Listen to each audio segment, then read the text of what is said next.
but she didn't listen and just kept thinking I was up to something. Then, out of nowhere, my mother-in-law messed up my carefully styled hair. "Hey, what are you doing, mother-in-law?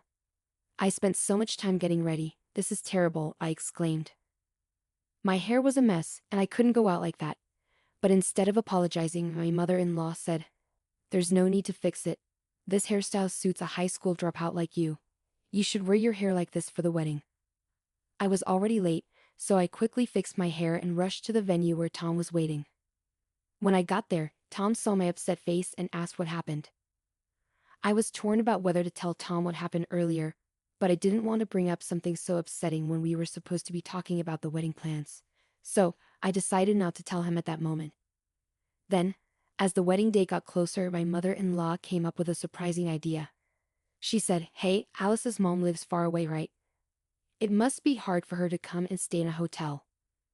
Why doesn't she stay with us?" Tom and I were both surprised by her suggestion.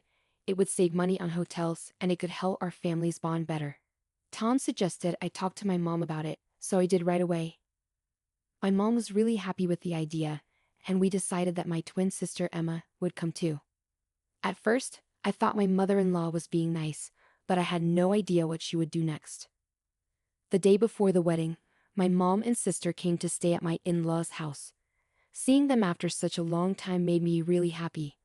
My sister Emma and I are super close, so we decided to share a room for the night. Emma fell asleep quickly after having a few drinks. She's out like a light, I thought, knowing she wouldn't wake up easily.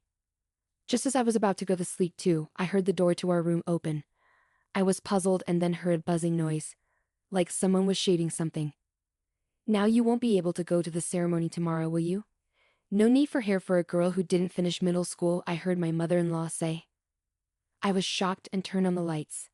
"Mother-in-law, what are you doing?" I exclaimed.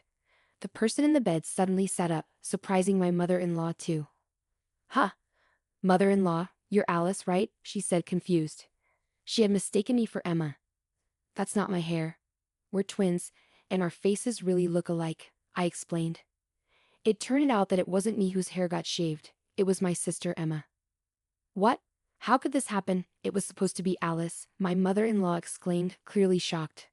But Emma was still fast asleep, probably due to the drinks she had. When she wakes up and realizes her hair is gone, she'll be really mad.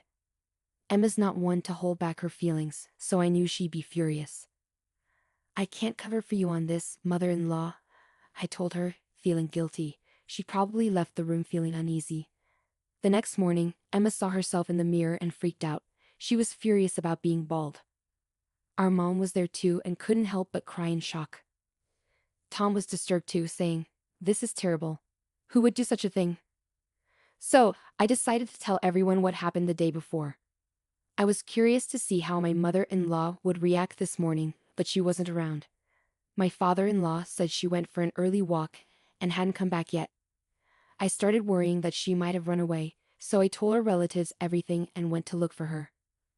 About 30 minutes later, a relative called me to say they found her at a nearby convenience store, so my father-in-law went there. My mother-in-law came back home with a bunch of excuses, unaware that she was being searched for. When she got home, she immediately said, "I didn't do anything wrong. It's all Alice's fault." Alice used the clippers on her own and shaved Emma's hair while she was sleeping next to her. I told everyone, shocked that she was trying to blame me. "Don't be absurd. I didn't do anything. Weren't you the one who entered the room yesterday? It's ridiculous that you're still lying about it," I snapped, feeling frustrated by her denial.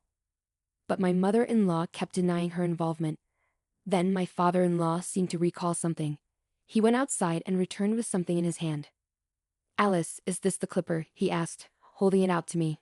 When I looked at the clipper, I instantly recognized it as the one my mother-in-law used last night to shave off Emma's hair. "That's it. That's the clipper." "But where did you find it?" I asked, feeling confused. "It seems this clipper originally belonged to your father-in-law. He's always been particular about his appearance and carried grooming tools with him. When we checked his car, the compartment where he kept his grooming stuff was messed up. And the clipper was gone," my husband explained. "I always keep my car keys in the bedroom. If there's brown hair in this clipper, then it's clear that your mom is the one responsible," my father-in-law added, beginning to take apart the clipper. Inside the clipper was unmistakably brown hair, which we knew belonged to Emma. She probably couldn't clean it properly because she had to rush out in the dark, my father-in-law concluded, displaying the hair to everyone. My mother-in-law sank to her knees. Alice, it's all because of you. You tricked Tom, despite being uneducated and poor. I wanted you to leave Tom no matter what, she confessed. I felt sickened by my mother-in-law's selfish words, but the one who reacted the strongest was Emma, who had her hair shaved off. I don't care what's happening to you, Emma said strongly. What can we do now?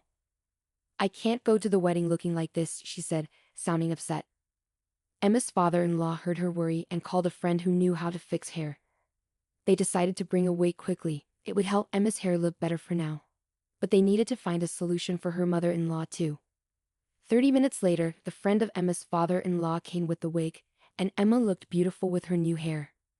At first, they thought about cutting the mother-in-law's hair like they did with Emma, but they didn't feel right about it. Instead, they decided to reveal the mother-in-law's bad actions to everyone. At the wedding, there were some landlords who had been helping the mother-in-law's family for a long time.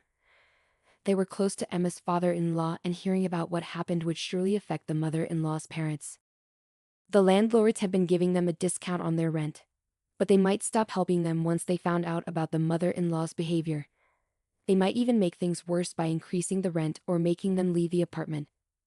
The mother-in-law's parents were poor and depended on this help. If they were forced to leave their apartment, they would have to stay with the mother-in-law. But from what Tom had said before, it seemed like the mother-in-law didn't get along with her parents and wouldn't want to take care of them. Living with her parents would be very difficult for the mother-in-law. Please wait, I'll be in big trouble if you do that.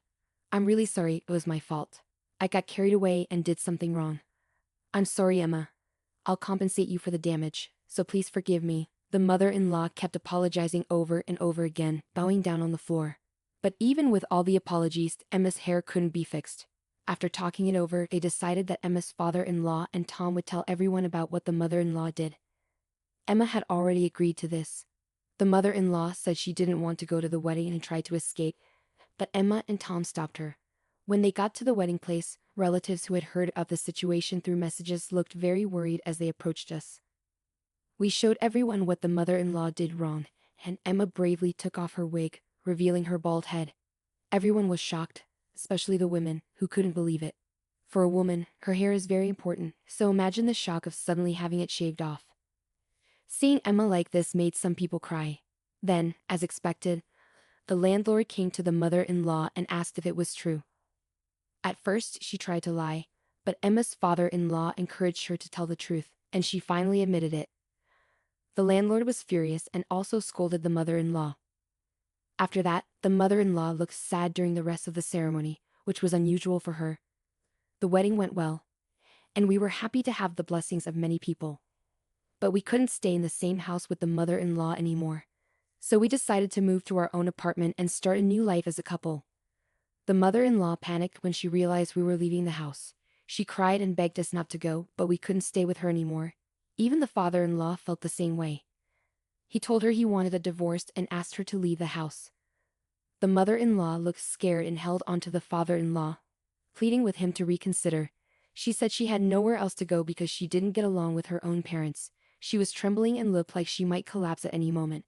But I didn't feel sorry for her, considering what she did to Emma.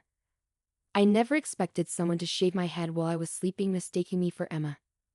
The mother-in-law kept trying to convince us to let her stay, but the father-in-law contacted her parents, and eventually she had to leave the house. Now, she's living with her parents, even though they have a difficult personality, and she's struggling to take care of them all by herself. The mother-in-law kept calling us, wanting to start over, but we didn't want to live with her again, so we blocked her calls. Now, we're living happily with the father-in-law in his old house. We decided to renovate it together. The father-in-law built his dream study, Tom set up a display area for his model figures, and I installed a modern kitchen. We also made a room for the child we plan to have in the future. Now, the three of us are living comfortably. Emma's hair, which was shaved off before, has grown back short and looks great. Her friends love her new look. She jokes about what happened, which sometimes makes me feel conflicted. Emma visits us for sleepovers sometimes, and I always look forward to that. Even though there might be challenges ahead, I believe we can overcome them together.